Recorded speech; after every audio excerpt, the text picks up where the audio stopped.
VB, you left for the States in 2002, Yes.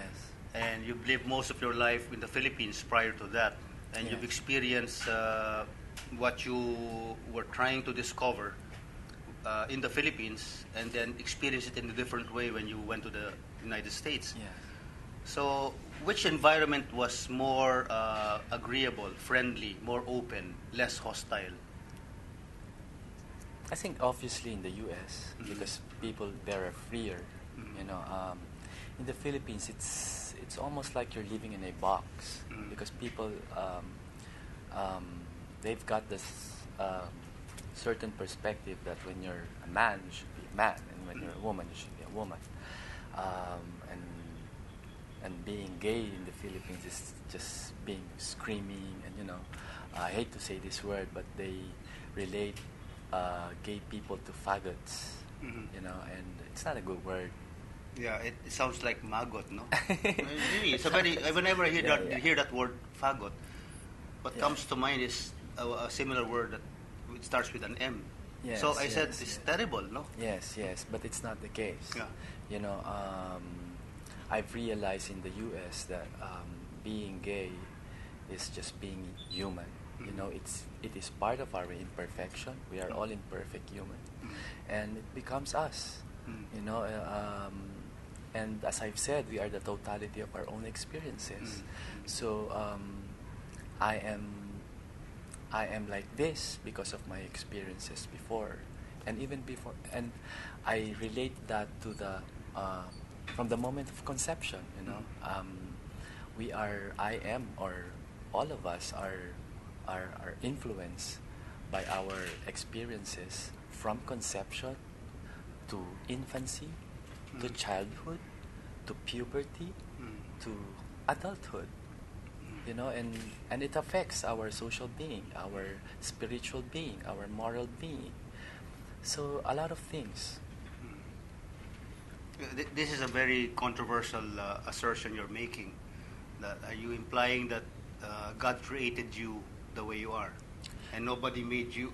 You were not influenced to become who you are and what you are right now by anyone, by society. I am not saying that God created me gay. What I'm trying to say is we are our own experiences. So God knows what happened to us. When I came out to Him, I've realized I don't have to say anything, because even the things that I don't remember when I was when I was in my mother's womb, when I was infant, when I was a kid, God remembers, and He knows how it affected me. And that's when I realized He understood, He understands. And that's when I realized also it's not a choice. Being gay is not a choice. You don't wake up in the morning and say, I want to be gay. And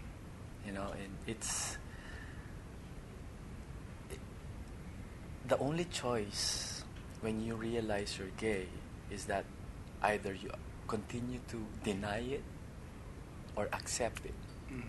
That's the choice. That's the only choice. But not being gay or not, or not being gay. It's like you're presented a product. What do you like?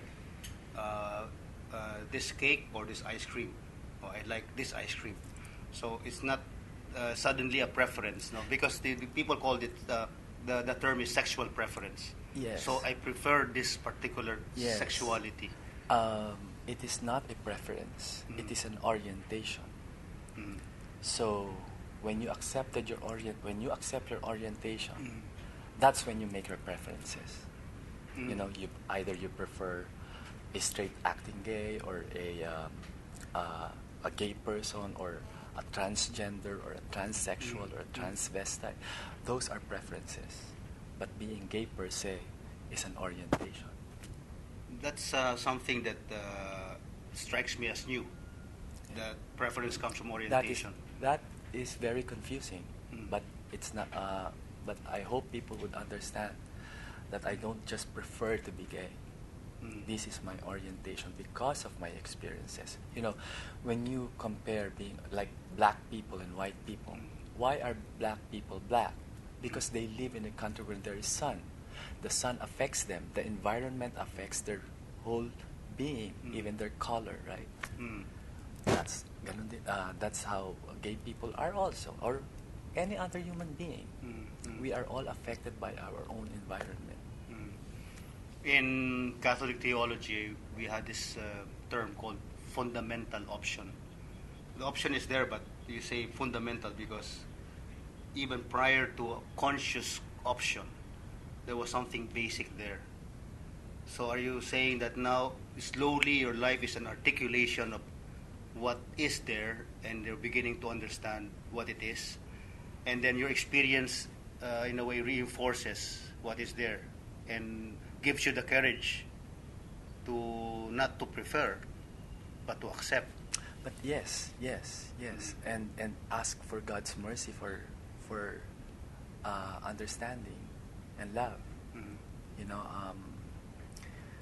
because you see, when you can't accept yourself, nobody will accept you. When you can't love yourself, nobody will love you. And what's the point of living if you can't be accepted and loved?